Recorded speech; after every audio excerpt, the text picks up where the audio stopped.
কেন নামাজ পড়লা না বাবা? এই মুসলমানের বাচ্চা, নামাজ পড়লা না কেন? কোন মার ঘরে জন্ম নিলা? কোন বাবার ঘরে জন্ম নিলা? একটা সেজদা দিলা না সারা দিনে। এত বড় বেশরম, এত বড় আল্লাহর দুশ্মন কেমনে হইলা কেন? কেমনে ঘুমাইবা এখন গিয়া? এখন কেমনে ঘুমাইবা? নেবে নামাজি সারা দিনে এক ওয়াক্ত নামাজ পড়ো নাই যারা, এখন ঘুমাইবা। ফেরেশতা যদি এটা লাথি মারে আইসা, একটা লাথি মারে যদি ফেরেশতা ধাম করে যে ওঠ ওঠ না ফরমান, কার জমিনে ঘুমাইলি? তোর আব্বার জমিন এটা? তখন কোরআনুল কারীমে আছে বন্ধু, অসংখ্য নাফরমান এই কোরআনে আছে যারা রাত্রি গভীরে ঘুমাইছিল। আল্লাহ বলেন আমার আযাব আসছে, ফাসবাহু ফি দারিহিম জাসিমিন। ভোরবেলা দেখা গেল তারা তাদের ঘরের মধ্যে প্রত্যেকে ছোট বড় কোলের বাচ্চা সহ, পেটের বাচ্চা সহ উপুর হইয়া পয়রা সব শেষ হয়ে গেছে। আদ জাতি, সমুদ জাতি, সালেহ আলাইহিস সালামের জাতি, শুআইব আলাইহিস সালামের জাতি। আল্লাহ বলেন আমার এক আযাব। রাত্রিবেলা আর ঘুম ভাঙে নাই। ফাসবাহু। এজন্য দোস্ত আমার, বন্ধু আমার, রাগ হইও না ভাইয়া। শুধু লজ্জা দেওয়া, কোনো ঝগড়াঝাটির কারণে না। মাকসাদ শুধু শরম দেওয়া না। আমি কোনো এমন না যে এখানে আমি কাজ্যা করে আইছি, ঠিক না? এমন কোনো বিষয় বেলে যে না বইছি আইজগা মাইক ফাইছি, তোমার ঘরে জুত মতো ফাইছি, আইজগা দুই আলাম। এটা তো এমন না, এটা তো আমার নির্বাচনের প্রতিপক্ষ না। তাইলে আমরা প্রত্যেকে ইনশাআল্লাহ ইনসাফের সাথে, ছেলেরা অনেক ছেলে বসছ, ইনসাফের সাথে ভাবো। এক মৃত্যু পথযাত্রী, যে মানুষ মৃত্যু শয্যায় থাকে, মুমূর্ষ, তখন মানুষ যে ওসিয়ত করে, যে কথাটা বলে, সন্তান যদি ডাকাইতে হয় তারপরও সে তার বাপের মৃত্যুর সময়ের কথাটাকে গুরুত্ব দেয় কিনা? কারণ সে বলে যে এটা আমার বাবার ওসিয়ত। তো আল্লাহর নবী সাল্লাল্লাহু আলাইহি ওয়াসাল্লাম হাদিসে আছে, এই পৃথিবী থেকে যেদিন বিদায় নিছেন রবিউল আউয়ালের সোমবারে, খোদার কসম কিতাবে আছে, হাদিসে আছে, নবীজি যাওয়ার সময়, আল্লাহর কাছে ফিরে যাওয়ার সময় 23 বছর পরে, 63 বছরের হায়াতে শেষ যে কথা বলতে বলতে নবীজি পৃথিবী থেকে বিদায় নিছেন। আম্মা জান আয়েশা রাদিয়াল্লাহু তাআলা আনহা, নবীজির স্ত্রীর বুকে মাথা রাখা অবস্থায় নবীজি ইন্তেকাল করছেন। নবীজি বলছেন আয়েশা আমি চলে গেলাম, ওই যে দেখো জিবরাইল, মালাকুল মউত আজরাইল দাঁড়িয়ে আছে, এখন আমার রুহু কবজ করবে। যাওয়ার মুহূর্তে আয়েশা তোমার মাধ্যমে আমি আবারও আমার উম্মতের জন্য বলে গেলাম আসসালাত। আমার উম্মতকে বইল যারা যেন নামাজ পড়ে। আমি রওজা পাকে খুশি হব। আমার 23 বছরের মেহনত, আমার 23 বছরের চোখের পানি, আমার 23 বছরের পেটে পাথর বাঁধা, আমার 23 বছরে আমি কতটা কষ্ট করেছি, তায়েফের রক্ত ঝরিয়েছি, সারা দেহ চালনির মতো ঝাঁঝরা করে ফেলছি। 3 মাস ঘরের চুলায় নবীজির, হাদিস স্পষ্ট আছে, আম্মা জান আয়েশা বলছেন 3 মাস টানা নবীজির কোন বিবির ঘরে চুলায় আগুন জ্বলে না। 3 মাস। হযরত আয়েশাকে জিজ্ঞেস করছে যে আম্মা জান তাহলে আপনারা নবীজির ঘরে 3টা মাস কেমনে কাটাইলেন? তিনি বলছেন শুধু খেজুর আর পানি খেয়ে। তো এত কিছুর বিনিময়ে বলছে উম্মত আমি চলে গেলাম, আমার 23 বছরের রাত দিন সকাল কষ্ট, আমার এই পুরা মেহনতের খোলাসা, সারাংশ আমি বলে গেলাম তোমাদের কাছে যে নামাজ, তোমরা নামাজ ঠিক রাখো, আমি তোমাদের জান্নাত ঠিক রাখো। ফাকাইফা ইদা জিনা মিন কুল্লি উম্মাতিন বিশাহীদ ওয়া জিনা বিকা আলা হাউলাই শাহীদা। কোরআনুল কারীমের মধ্যে আছে আল্লাহ রাব্বুল আলামিন বলেন, বন্ধু হাসরের ময়দানে প্রত্যেক নবীকে সামনে রেখে আমি ওই নবীর উম্মতের আমলনামা খুলব। ঠিক তেমনি ভাবে বন্ধু আমি আপনাকেও সামনে রেখে আপনার উম্মতের আমলনামা একজন একজন করে খুলে দেখাবো। তাইলে নবীজি সাল্লাল্লাহু আলাইহি ওয়াসাল্লাম দাঁড়ানো অবস্থায় যদি আমার আমলনামা খুলে, আর যখন পৃষ্ঠার পর পৃষ্ঠা উল্টাবে আর দেখবে একটা সেজদা নাই, কোনোদিন ফজরের নামাজ নাই, 5 ওয়াক্ত নামাজ নাই, আল্লাহর কসম বন্ধু, নবীজি সাল্লাল্লাহু আলাইহি ওয়াসাল্লাম বলবে, উম্মত, আমি শেষ মুহূর্তে পৃথিবী থেকে বিদায় নেওয়ার সময় আখিরি ওসিয়ত করে বলেছিলাম, নামাজটা ছাইরো না। কেমনে রে উম্মত, আমারে এমনে ভুলে গেলি? আমার শেষ কথাটুকু, শেষ আবদারটুকু রক্ষা করলি না। আজকে আমি কেন সুপারিশ করব? হ্যাঁ, সুপারিশ কি আপনার মামুর বাড়ি? নবীজির সুপারিশ কি জিলাপির ফোটলা নাকি? আপনি তো এটাই তো মনে করছেন। হাউজে কাউসারের ফানি দেখি মিনারেল ওয়াটারের বোতল। হ্যাঁ, এটা আপনার শ্বশুর বাড়ি, নানার বাড়ি, হাসরের ময়দান, তামাশা। কি ভাবছেন বাবা? শুধু ভাত মাছ চাল ডাল, শুধু ঘর সংসার, পেশাব পায়খানা, খানা খাদ্য। আয় মুসলমান, এতটুকুতেই জীবন শেষ করে দিল। মাঝ বয়সী মানুষ একটা চা দোকানদারি করে, 1 ওয়াক্ত নামাজ পড়ে না। একটা সামান্য অটো চালায়, 1 ওয়াক্ত নামাজ পড়ে। চটপুড়ি বেছে, ওমা এই নাফরমানে 1 ওয়াক্ত নামাজ পড়ে। বুট বাদাম বেছে, বন বিড়ি বেছে। হায় হায়, খুব আহামরি কিছু করছে এমন না বলে যে হিমালয় পর্বতের মাটি কাটছে, কথাটা আপনি বুঝছেন না? বা আটলান্টিক মহাসাগরটা মাটি ফেলাইছে, মাটি ফেলাইয়া ফুরাইছে, এমন কিছু। তো এই সামান্য টুকুর জন্য আল্লাহকে ছেড়ে দিলেন। এই সামান্য এটুকু দিয়ে কি অভাব পূরণ হয়? কিস্তি শেষ হয় না, অভাব শেষ হয় না, সংসারের প্রয়োজন শেষ হয় না। 20 বছর ব্যবসা করে, 30 বছর ব্যবসা করে, কিন্তু সংসারের টানা হেঁচড়া থাইকেই যায়, ঠিক না বলে? তো লাভ হইল না? আখেরাত তো ছেড়েই দিলা, তো দুনিয়াও তো শেষ করতে পারলা না। কই বউর খুশি না, ছেলে খুশি না, অতৃপ্ত, শুধু অতৃপ্ত।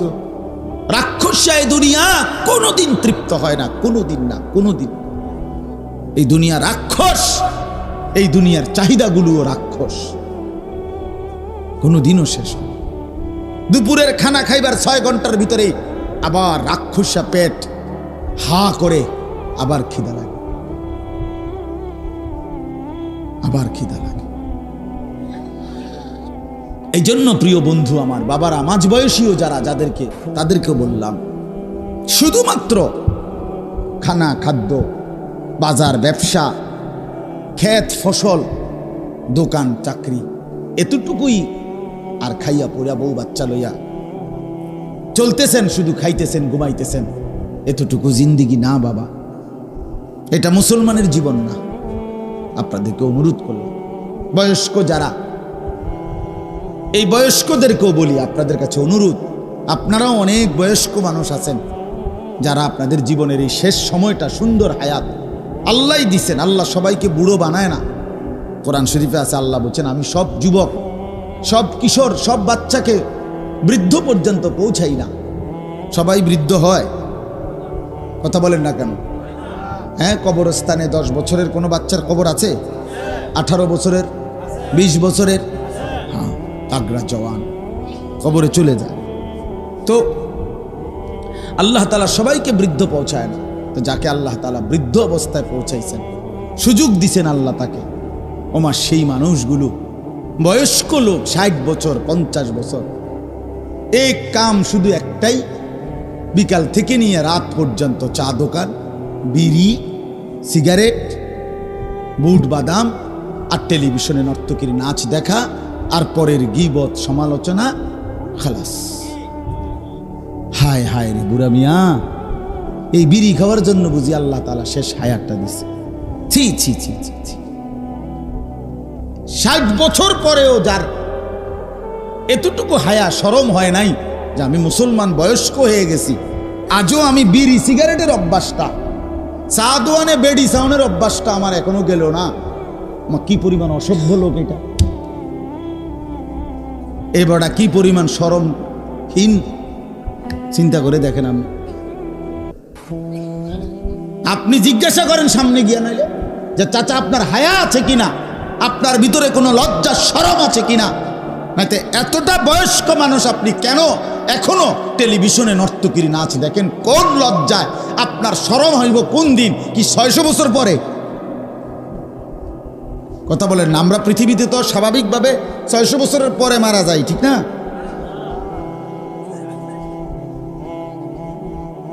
হ্যাঁ, আমার কথা রাগ হয়ে না। আমি অনুরোধ করলাম, নিজের উপরে রহম করেন, নিজের উপরে দয়া করেন। আল্লাহর নবী সাল্লাল্লাহু আলাইহি ওয়াসাল্লাম, মুসলিম শরীফের হাদিসের মধ্যে আছে, নবীজি বলছেন, যাকে আল্লাহ তাআলা 60 বছর আযরাল্লাহু ইলা ইমরিইন আখারা উমরাহু হাত্তা বালাগা 60 অর্থ কত মাওলানা? 60। আল্লাহর নবী বলছে, যাকে আল্লাহ তাআলা 60 বছর হায়াত দিয়েছে অথচ সে জাহান্নামের আগুন থেকে বাঁচতে পারে নাই, জান্নাতের পুঁজি কামাই করতে পারে নাই, খোদার কসম নবী বলছে ওই ব্যক্তিকে হাসরের ময়দানে আল্লাহ তাআলা দাঁড় করিয়ে একটি কথা বলার সুযোগ দিবেন না, বরং দাঁড় করাইয়াই, যদি 60 বছরও যে ব্যক্তি গুনার মধ্যে কাটাইছে, খোদার কসম নবী বলছে আল্লাহ তাআলা তারে হাসরের ময়দানে দাঁড় করাইয়াই ফেরেশতারে বলবে, ফিট ফিট সাসারে ফিট, শুধু মার, হ্যাঁ হ্যাঁ টাঙ্গাইয়া ফিট। কারণ একদিন 2 দিন হায়াত না তো। 60 বছর কি বাড়ির গাছের কথা? হ্যাঁ, 60 বছর কি বাড়ির গাছের কথা? 60 বছরে কত জানাজা পড়লো, কত লাশ দেখলো, কত মানুষের মৃত্যু দেখলো, কত মুসিবত দেখলো, কত অ্যাক্সিডেন্ট দেখলো, কত দুর্ঘটনা দেখলো, কত চোখের পানি দেখলো। কোনো কিছুই এবারে গুনার থেকে ফিরাই তারা না। উনি অনুসুদ খান, এখনো কিস্তি লয়, এখনো আগ করলে গাইলা। এটা কি? কি মুসলমান প্লাস্টিকে না? এটা তো কি মানুষ?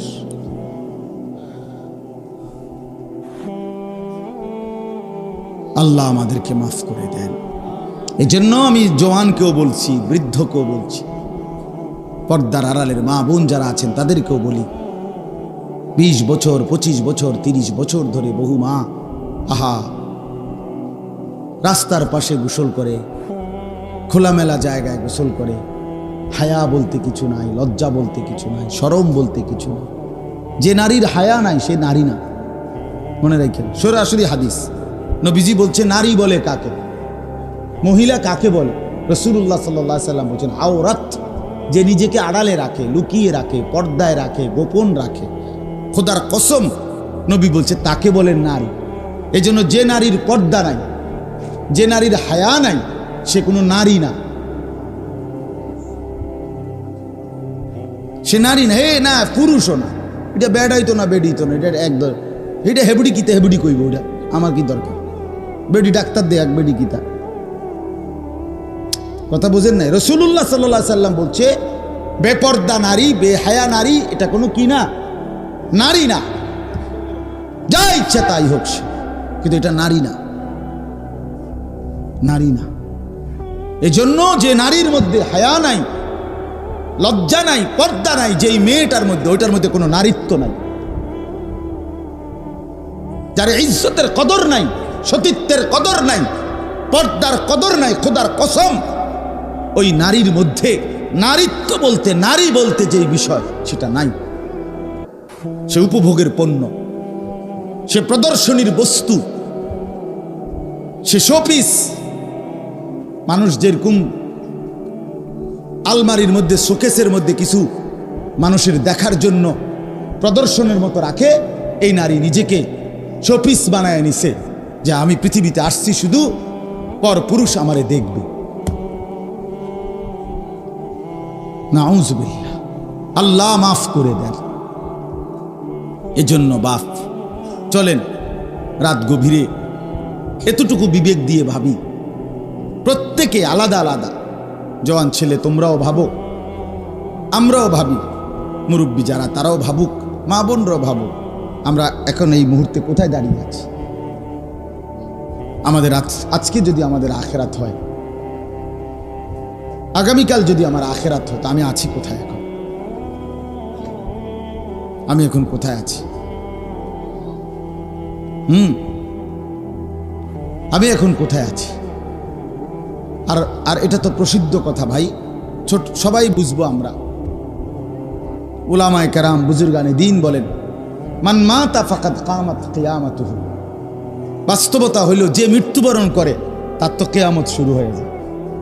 শুরু হয়ে যায় না?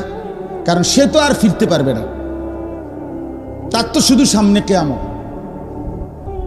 এখন আমি মরে গেলে পৃথিবী যদি, মানে ওখানে আমি মরে গেছি, এরপরে পৃথিবীর সবাই আধুনিক হইয়া এখন চাঁদের দেশে থাকে, কথার কথা, তো আমার লাভ কি? আমার নাই নাতকুর নাইলে এখন চাঁদের দেশে ঘর দুয়ার করছে আর কি, তো আমি তো নাই, তো এখন আমার লাভ কি? কথা বুঝছেন না? তাহলে আমাকে ভাবতে হবে আমি আছি যতক্ষণ, আমার আখিরাতের পুঁজি কোথায়? আমার তো হায়াত এটাই, কাজে লাগাইলো এই হায়াত, নষ্ট করে দিল এই হায়াত, এই রাত আর আসবেন। আচ্ছা আপনারা বলেন, এই যে আজকের যে তারিখটা 25শে সেপ্টেম্বর 2024 রোজ বুধবার, এই শিরোনাম পৃথিবীতে আর কোনোদিন হবে? হবে আর কোনোদিন? আর 25শে সেপ্টেম্বর আবার আগামী বছর আসবে, কিন্তু সেটা তো 2025 সাল, 24 সাল তো আর আসবে না। আগামী সপ্তাহে তো বুধবার আবার হবে, কিন্তু সেটা তো 25 তারিখ না। তাহলে এই শিরোনাম আর আসবে, আর আসবে। ঠিক আমাদের প্রতি ঘন্টা, মিনিট, সেকেন্ড, আজকের 5 ওয়াক্ত নামাজের ওয়াক্ত খোদার কসম যুবক আর কোনো দিন আসবে। আগামীকাল তো আগামীকালকের নামাজ, পরশুদিন তো পরশুদিনের নামাজ। আমার শায়েখ আল্লামা মুফতি মুশতাকুন নবী সাহেব বলে, কোনো মহিলা যদি বেপর্দা হয়, এইটার আর কোনোদিন কাজা করার সিস্টেম নেই। বুঝেন নাই? একটা মহিলা যদি সিদ্ধান্ত নেয়, আমার গতকালকে যে আমি বেপর্দা ছিলাম, আজকে এটার কাজা করবো, তো আজকেরটা, আজকের পর্দা তো তার প্রতিদিনকার হুকুম। কথা বুঝেন নাই? তো এটা কাজা করার কোনো সিস্টেম আছে না? নাই। পর্দার কোনো কাজা নাই, যেটা ছুটে গেছে তো ছুটেই গেছে। ওর জন্য জাহান্নাম অপেক্ষা করছে, আগুন অপেক্ষা করছে, যদি তওবা না করে, যদি আল্লাহ মাফ না করে, যদি চোখের পানি না ফেলে, যদি আল্লাহর কাছে না কাঁদে। এই জন্য ছেলেদেরকেও বললাম, ভাইয়া হায়াত কাজে লাগাই। এই নওজোয়ানের কালটা আল্লাহর দান, আল্লাহর দান। এটা এক বড় বুজুর্গ ছিলেন আবু ইসহাক আস-সাবিঈ, তিনি বলছেন, ইয়া মা'শারাশ শাবাব ইগতানিমু শাবাবাকুম। তিনি বলতেন, হে যুব সমাজ, তোমরা তোমাদের যৌবন কালকে কদর করো, গনিমত মনে করো, গনিমত মনে করো। কাল্লামা তামুররু বি লাইলাতুন ইল্লা ওয়া আকরাউ ফিহা আলফা আয়াতিন। তিনি বলেন, আমি যৌবনকালে, উনি উনার জীবনী বলছে, দেখো যুবক, আমি উৎসাহের জন্য তোমাদেরকে বলি, আমার যৌবনকালে আমি এমন বহু রাত গেছে, যেই রাতে এক দাঁড়ানোতে, এক রাকাতে 1000 আয়াত কোরআনুল কারীমের একসাথে তেলাওয়াত করছে। যে যৌবনকে কদর করো। যৌবনে যদি চাও সারা রাত জেগে থাকতে পারবা, যৌবনকালে চাইলে সারা রাত বন্দিগি করতে পারবা, যৌবনে চাইলে সারা দিন বন্দিগি করতে পারবা, যৌবনে চাইলে আল্লাহকে রাজি খুশি করে আল্লাহর আরশের নিচে ছায়া নিয়ে নিতে পারবা। এই জন্য আমরা যদি খেয়াল করি, আমরা যদি প্রত্যেকে নিজ নিজ জায়গা থেকে ফিকির করি যে আমি কমপক্ষে আমার আখিরাতের কি পুঁজি করলাম। আল মালু ওয়াল বানুন জিনাতুল হায়াতিদ দুনিয়া। আল্লাহ তাআলা কোরআনে বলেন, বান্দা শুনো, তোমার সম্পদ এবং তোমার বংশধর এরা শুধুই কেবল দুনিয়ার কিছুক্ষণের সৌন্দর্য, জিনাত, দুনিয়ার ফুল, এগুলো ফুলের মতো। তোমার স্ত্রী সন্তান তোমার অর্থ সম্পদ এগুলা ফুলের মতো। ওয়াল বাকিয়াতুস সালিহাত খায়রুন ইনদা রাব্বিকা সাওয়াবান ওয়া খায়রুন আমালা। আল্লাহ বলেন, আর আল্লাহর কাছ থেকে যদি কোনো কিছু পেতে চাও, বিনিময়, সওয়াব, প্রতিদান, নেকি, বিনিময়, তো আল্লাহ বলে তাহলে বান্দা এই মাল এবং সন্তানাদি নয়, বরং as-সালিহাত, নেক আমল তুমি জমা করো, তো সেটাই তুমি তোমার আল্লাহর কাছে কবর, হাসর, আখিরাতে আল্লাহর হাত থেকে তুমি সরাসরি ফেরত পাবে। আজকের এই সেজদা আমি যেন আমার মালিকের হাতে জমা দিই, আজকের রুকু আমি আমার আল্লাহর হাতে জমা দিলাম। আল্লাহ যেন ওয়াদা দিছে, বান্দা শোন, আমারে দিয়ে রাখ, আমি হাসরের ময়দানে বান্দা গুনে গুনে হিসাব করে তোমার নেকি তোমারে তুলে দেব। ওয়ালানাজজিয়ান্নাহুম আজরাহুম বিআহসানি মা কানু ইয়ামালুন। সুবহানাল্লাহ। আল্লাহ বলে, বান্দা তোমার প্রতিটা ঈমান, নেক আমল আমি আল্লাহ ওয়াদা দিলাম, হাসরের ময়দানে আমি আল্লাহ তোমার প্রত্যেকটা আমলের সবচেয়ে সুন্দর উত্তম বিনিময় দেব। মজার কথা হইল, তাফসীরের মধ্যে আছে আখিরাতে আল্লাহ তাআলা বান্দার আমলের বিনিময় যখন দিবে, নেক আমলের বিনিময়, তখন প্রতিটা নেক আমলের মধ্যে যতটা করছে ওর মধ্যে যেটা সবচেয়ে সুন্দর হইছে ওইটার সমপরিমাণ সবগুলোরে বানাইয়া এরপর আল্লাহ তাআলা নেকি দান। বুঝেন না আপনারা কথাটা? বুঝেন না? আমি বুঝাই। মনে করেন আমাদের দেশে আছে কাঠমিস্ত্রিরা কয় কাঠের দোকানে যে ভাই 12.5 নিতে হইব। 12.5 বুঝেননি? কাঠের মাঝখানেরটারে কি কয়? সার, আর সাইডে দিয়ে যেটা থাকে এটারে কয় বার, মানে এটা একটু দুর্বল। তো 12.5 মিলাইয়া নিলে 2000, আর শুধু সার নিলে 3200। কথার কথা দাম। অর্থাৎ আপনি যদি দুটোটা মিলাইয়া নেন, আমাগো দেশে লাকসাম, নোয়াখালী দিকে অরে ঘরে নিতে হইব। অরে ঘরে মানে শুধু বড় মিল্লা। আপনি আলু নিবেন 2 মণ, একবারে বাছাই করা বড় আলুগুলো নিলে আপনি একদম। আর যদি মিলে নেন, মানে শুধু বড় মিলাইয়া নেন, তাহলে দাম আরও কমে আসবে। অরে ঘরে কয় এটারে আমাদের দেশে, মানে ছোট বড় মিলাইয়া। হ্যাঁ, তো এখানে মজার বিষয় হলো আল্লাহ তাআলা বলে, বান্দা মনে করেন আমি আপনি মোট 1 লক্ষ রাকাত নামাজ পড়ছি। কথার কথা 1 লক্ষ রাকাত, তাহলে আমার নামাজ কয় রাকাত? এই আল্লাহ তাআলা যখন নেকি দিবে, হাসরের ময়দানে পুরস্কার দিবে, ওফ সুবহানাল্লাহ, কি করবে আল্লাহ? এই 1 লক্ষ রাকাতের মধ্যে যেই রাকাতটা সবচেয়ে সুন্দর হইছে, আল্লাহ তাআলা এইটারে ধইরা এইটার সমান বাকিগুলোরও বানায় ফেলবে। অরে করে না, সবটারে সার বানাবে।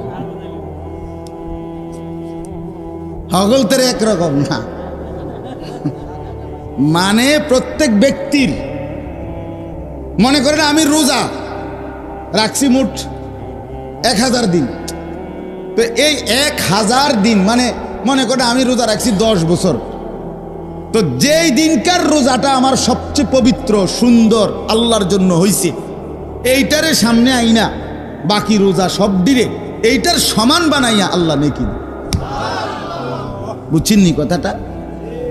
অনেক সুখের বিষয়, অনেক মজার বিষয়। ওয়ালানাজজিয়ান্নাহুম আজরাহুম বিআহসানি মা কানু ইয়ামালুন। আল্লাহ বলেন, বান্দা যা কিছু নেক আমল করেছিলে আমি আল্লাহ তাআলা সবচেয়ে সুন্দরটাকে মূল ধরে নিয়ে বিনিময় দেব, বিনিময় দেব। এজন্য বন্ধু আমার, হায়াত তো এমনিতেই চলেই যাবে, সুখে কিংবা দুঃখে, হাসি কিংবা আনন্দে। রাত তো ফুরিয়েই যাবে, প্রতিটা রাত ভোর হয়ে যায়, প্রতিটা দিন রাত হয়ে যায়। কিন্তু খোদার কসম বন্ধু, কবরের অন্ধকার যদি শুরু হয়, আখিরাতের কষ্ট যদি শুরু হয়, আর কোনোদিন শেষ হবে না। আজকের রাত যার বাসর রাত, তারও তো ভোর হবে। আজকের রাত যার ফাঁসির রাত, তারও তো ভোর হবে।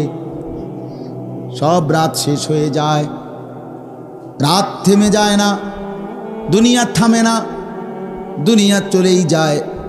কিন্তু আখেরাত কোনোদিন শেষ হবে না। বুঝেন নাই? এখন যে মদের আড্ডায়, তার রাত ভোর হবে নি আজকে। এখন যে সেজদা দিবে রাত্রে তাহাজ্জুদের মধ্যে, তার ভোর হবে নি। এজন্য বন্দিগির রাতও শেষ হয়, নাফরমানির রাতও শেষ হয়, সুখের রাতও শেষ হয়, দুঃখের রাতও শেষ হয়, কিন্তু আখিরাত। ইন্নাল মুজরিমিনা ফি আযাবি জাহান্নাম খালিদুন, আল্লাহ বলে নিশ্চয়ই পাপী নাফরমান জাহান্নামের আযাবের মধ্যেই থাকবে চিরস্থায়ী। লা ইউফাত্তারু আনহুম, আল্লাহ বলে বান্দা জাহান্নামীকে 1 সেকেন্ডের জন্য জাহান্নামে কোনো বিরতি দেয়া হবে না, 1 সেকেন্ডের বিরতি মিলবে না।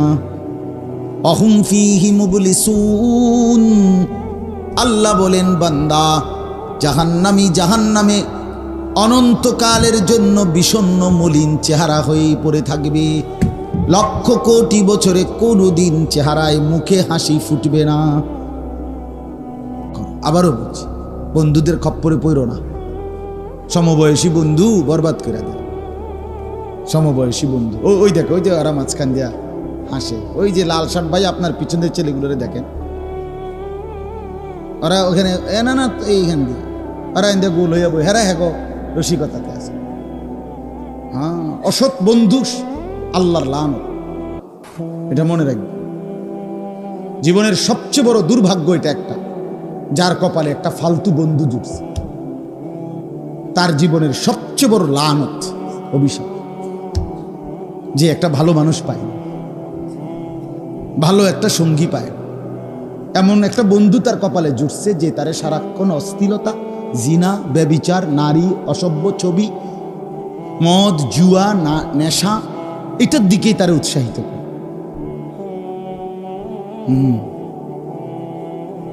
আবার ওইটা হলো সবচেয়ে উত্তম কপাল তার, যার কপালে একটা ভালো বন্ধু জুটছে, যে তাকে সারাক্ষণ আখিরাত মনে করে, পরকাল মনে করে। আল আখিল্লাউ ইয়াওমাইদিন বা'দুহুম লিবা'দিন আদুউন ইল্লাল মুত্তাকুন। কোরআনুল কারীমে আল্লাহ বলেন সমস্ত বন্ধুরা কিয়ামতের দিন একে অপরের শত্রু হয়ে যাবে, কেবল ঈমানের বন্ধু, তাকওয়ার বন্ধু, আল্লাহর বন্দেগীর জন্য যাদের মধ্যে বন্ধুত্ব ছিল তারা ছাড়া বাকিরা সব দুশমন হবে, আদুউন, সব শত্রু হয়ে যাবে।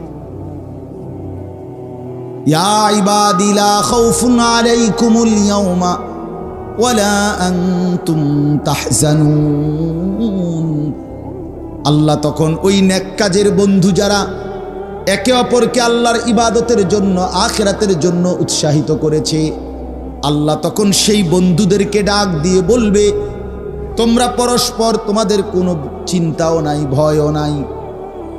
আশ্চর্য কথা হইল, আল্লাহ তাআলা বলেন নেক কাজের বন্ধু যারা একজন আরেকজনকে নামাজের কথা বলছে, আখিরাতের কথা বলছে, কল্যাণের কথা বলছে, দাওয়াতের কথা বলছে, তাবলীগের কথা বলছে, তাজকিয়ার কথা বলছে, গুনাহ ছেড়ে দেওয়ার কথা বলছে, চরিত্রবান হওয়ার কথা বলছে, খোদার কসম আল্লাহ কোরআনে বলেন আখিরাতে আল্লাহ তাআলা ওই দুই বন্ধুকে আল্লাহ ডাক দিয়ে বলবে, দুই বন্ধু একসাথে গলাগলি করে হাসতে হাসতে হাত ধরাধরি করে উদখুলুল জান্নাতা আনতুম ওয়া আজওয়াজুকুম, বন্ধুরা একে অপরে মিলে আমার জান্নাতে ঢুকে পড়ো, ঢোকো। উদখুলুল জান্নাতা, তোমরা ঢোকো জান্নাতে। যে দুই বন্ধু তোমরা একসাথে নেক কাজ করছিলা, আল্লাহর ইবাদত করছিলা, আখিরাতের কথা বলছিলা, এই বন্ধুত্ব কাজে আসো। আর অন্য বন্ধুত্ব কাজে আসবে না। তোমরা ছেলেরা তোমাদের উপরে আল্লাহর দোহাই নষ্ট হইও না, শেষ কথা আমার, নষ্ট হইও না।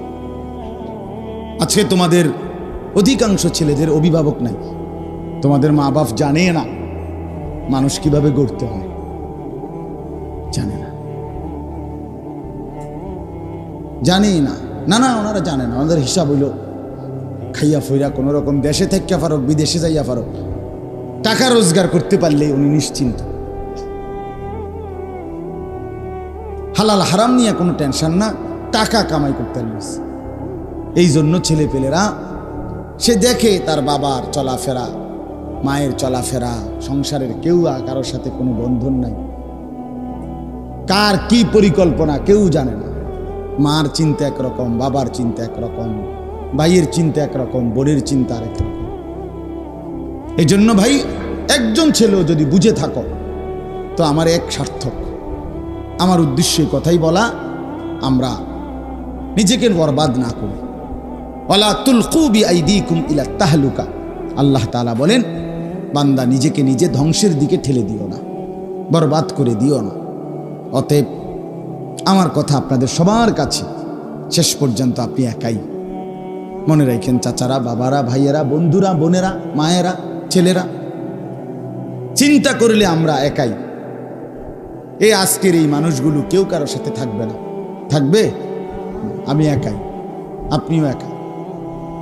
শুধু কবরে একা না, দুনিয়া তো আসলে আমরা একা। কি প্রমাণ এটা? প্রমাণ হইল, আমি যদি অ্যাক্সিডেন্ট করি, আমার সাথে কেউ অ্যাক্সিডেন্ট অন্যরা করে না। গত কয়েকদিন আগে আমার জ্বর হয়েছে, তো আমার বাসায় অন্য কারো জ্বর হয়নি। আমি মোটরসাইকেল অ্যাক্সিডেন্ট করছিলাম আরো 2 বছর আগে, আমার ডান পাওটা ভাঙিয়ে গেছিল। তা আমি আমার বন্ধুর মোটরসাইকেলে বসা ছিলাম, আমি পিছনে বইয়া ছিলাম, আমি চালাইছিলাম। ভ্যান গাড়ি এসে আমার বাড়ি দিছে, আমার পায়ে বরাবর আমার পাওটা একদম ভাঙিয়ে গেছে। আমার পা ওইটা এখনো বাঁকা। তো আমার বন্ধুর একটা সুতাও কিছু হয়েছে।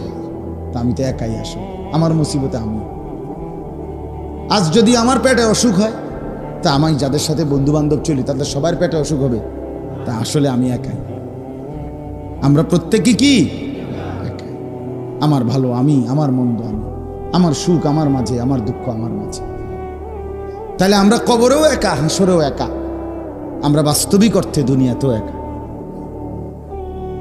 হ্যাঁ, এই জন্য সবাই আলাদা আলাদা ভাবে প্রত্যেকের কাছে, বয়স্ক চাচা বাবা আপনাদেরকে বলি, নিজের আখেরাত বরবাদ কইরা, আল্লাহর দোহাই, নিজের কবর নষ্ট কইরা, নিজের পরকাল বরবাদ কইরা, সুদে ঘুষে কিস্তিতে লোনে ফত্তনে এই হারাম দিয়া আপনি ঘর সংসার চালাইয়া যাইয়েন না। ওরাও বরবাদ হবে, আমনও বরবাদ হবে। আমনও বরবাদ, হাতে ধরে শেষ হইলেন আর কি। অভাব তো শেষ করতে পারতেন না, নিজেরে বরবাদ করলেন। কিস্তি না, কিস্তির যদি বাপ হলন, তারপরও অভাব যাবে না, অভাব যাবে। আমি রাতের 1:30 বাজে জিগাইছি দোয়ানদারে, ভাই বেচা কিনা কত হয়? বলছে হুজুর ডেইলি 60-65 হাজার টাকা বেচা কিনা হয়। তো ভালো চা দোকানদার, শুধু চা বিস্কিট বেচে এই বাস স্টেশনের মধ্যে পাশে। একদিন রাতে এক মাহফিলে থেকে আসার পথে জিগাইছি, রাতের 1:30 বাজে। তাহলে ডেইলি বেচে বেলে ওরা 60-65 হাজার টাকা। কি বেচানিটা হয় তার দোকানে? সাংঘাতিক বেচা কিনা হয় না বাস স্টেশনের মধ্যে। কিন্তু জিগাইলাম, চাচা মনে কিছু নিয়েন না, অনেক রাত তো, একলা কিস্তি চলে কয়টা? হুজুর ডিজিং সরম দিয়েন না। আমি না, সরমের কি, আমরা এত রাত কি সরম দেখারে কইবেন নাম কয় হুজুর আসলে কিস্তি 4টা চলে। কি চাচা, তাহলে কিস্তি কেন শেষ হলো না? কিস্তি তো শেষ হলো না, কিস্তি শেষ হয় না। ওই আগের কথা, লোনা জ্বলে কি হয় না, কথা বলেন না কেন? এই জন্য গুনাহের দ্বারা কি হয় না, অভাব মিটে। সুদ খাওয়া গুনাহ কিনা, কিস্তি নেওয়া গুনাহ কিনা, হারাম টাকা নেওয়া গুনাহ কিনা? তো গুনাহ দ্বারা কি হবে না, অভাব মিটবে না। আল্লাহ তাআলা আমাদেরকে তৌফিক দান করেন। আল্লাহ আপনাদের সবাইকে ভালো রাখেন। আজকে যেই ছেলেরা এই মাহফিলের আয়োজন করেছেন, আল্লাহ তাআলা সকলকে উত্তম বিনিময় দান করেন। আমরা আল্লাহকে মনে রাখি, রাসূলুল্লাহ সাল্লাল্লাহু আলাইহি ওয়াসাল্লামকে অনুসরণের মাধ্যমে ভালোবাসা দরকার, সুন্নাতের মাধ্যমে ভালোবাসা দরকার। আমি যে আয়াতটা পড়ছি এখানে আল্লাহ তাআলা এটাই বলছে, লাকাদ মান্নাল্লাহু আলাল মুমিনিনা ইদ বাআসা ফীহিম রাসূলাম মিন আনফুসিহিম। এই শুধু তরজমাটা শুনেন, তাইলে বুঝবেন। আল্লাহ তাআলা বলছে, হে মুমিন বান্দারা, আমি তোমাদের উপরে সব সবচেয়ে বড় যে দয়াটা করেছি সেটা হলো আমার রসুল, আমার বন্ধু তোমাদেরকে দিয়েছি। ভাত, মাছ, চাল, ডাল, এই দুনিয়ার অর্থবিত্ত সম্পদ, আল্লাহ বলে হে আমার ইমানদার বান্দা, এগুলো তোমার জন্য বড় নেয়ামত না, এটি আমি সবাইরে দিই। গরু, ছাগল, কুকুর, বিড়াল, হিন্দু, বৌদ্ধ, ইহুদি, খ্রিস্টান, নাস্তিক, মুরতাদ, এগুলো আমি সবাইকে দিই। কিন্তু তোমারে আমি আলাদা কি দিছি জানো? আমার রসুল, আমার বন্ধু, আমার কলিজার টুকরা তোমারে দিয়ে দিছি। তোমাদের জন্য আমি নবীকে দিছি, আমার রসুলকে দিয়েছি, আমার বন্ধুকে দিয়েছি। আল্লাহ বলেন কেন দিলাম? তিনি তোমাদেরকে 3টা কাজ করে দিবেন। নবীজি কেন আসছেন পৃথিবীতে? আল্লাহ বলছে 3 উদ্দেশ্য। 1, ইয়াতলু আলাইহিম আয়াতিহি, তিনি তোমাদেরকে আমার কোরআন তেলাওয়াত করে শেখান। 2, ওয়ায়ুযাক্কিহিম, তিনি তোমাদের অন্তরের সমস্ত দোষ ত্রুটি থেকে তোমাদেরকে পবিত্র করে পবিত্র অন্তর বানিয়ে দেন। 3, ওয়ায়ুআল্লিমুহুমুল কিতাবা ওয়াল হিকমা, কোরআন এবং সুন্নাহর আলোকে, কোরআন এবং সুন্নাহর আলোকে হাতে কলমে তিনি তোমাদের জীবন সাজিয়ে দেবেন, গড়ে দেবেন। এই হলো নবী আগমনের 3 উদ্দেশ্য। 1, কোরআনুল কারীমের তেলাওয়াত। 2, অন্তর পবিত্র করা। 3, কোরআন সুন্নাহর আলোকে জীবন সাজিয়ে দেওয়া। ওয়া ইন কানু মিন ক্বাবলু লাফি যালালিম মুবিন, আল্লাহ তাআলা বলেন শোনো, এই 3টি অর্জন যার নাই সে সুস্পষ্ট পথহারা, গোমরা গোমরা গোমরা। যালালিম মুবিন, স্পষ্ট কি? কি নাই? যার কাছে 3টা নিয়ামত নেই। 1, কোরআনুল কারীমের তিলাওয়াত। যে মুসলমান আল্লাহর কোরআন দেখে দেখেও পড়তে পারে না, ওই পথহারা। যে মানুষ তার অন্তর পবিত্র রাখে না গুনাহ থেকে, অসৎ অভ্যাস থেকে, সে পথহারা, গোমরা। যে কোরআন সুন্নাহর আলোকে নিজের জীবন সাজাইবার চেষ্টা করে না, আল্লাহ বলছে সে গোমরাহ, পথভ্রষ্ট। এজন্য রাত গভীরে প্রত্যেকে নিয়ত করি ইনশাআল্লাহ আমরা আল্লাহ এবং তার রসুলের হুকুম মতো চলার চেষ্টা করব। বলেন ইনশাআল্লাহ। আর যুবক ভাই, তোমাদের কাছে আমার শেষ আবারও অনুরোধ, তোমরা নামাজ পড়ো। এই বন্ধুর কথা মনে রাখো, নামাজ পড়ো, নামাজ পড়ো। ইমাম হুসাইন রাদিয়াল্লাহু তাআলা আনহু কারবালার প্রান্তরে শেষ কিতাবে আছে 10ই মুহররম, কারবালার প্রান্তরে শেষ যুদ্ধের পূর্ব মুহূর্তে উনি যখন একা ময়দানে লড়াই করতেছিলেন, পুরা আহলে বাইত ওনার সবগুলো সদস্য পুরুষ শহীদ হয়ে গেছেন, একা যখন ময়দানে দাঁড়িয়ে, আমরা কিতাবে পড়ছি উনি ওই দুশ্মনের দিকে তাকাইয়া বলছিল যে জোহরের ওয়াক্ত হইছে, তোমরা আমারে জোহরের নামাজটুকু আদায় করতে দাও, আমি আবার যুদ্ধ করব এরপর।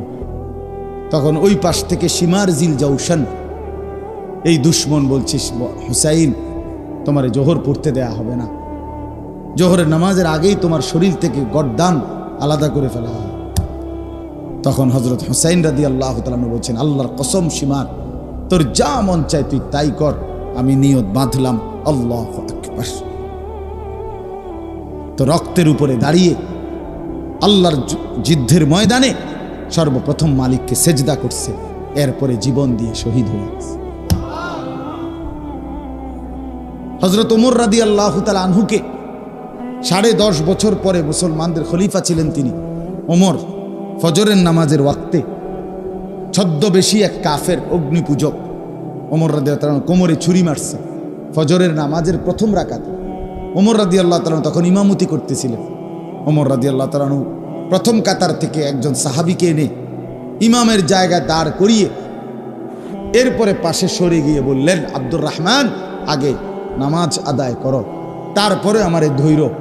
কিতাবে আছে ওমর রাদিয়াল্লাহু তাআলা কাঁটা মুরগির মতো তরফাইছে, রক্তে ভেসে গেছে, কিন্তু সাহাবায়ে কেরাম আগে নামাজ আদায় করছে।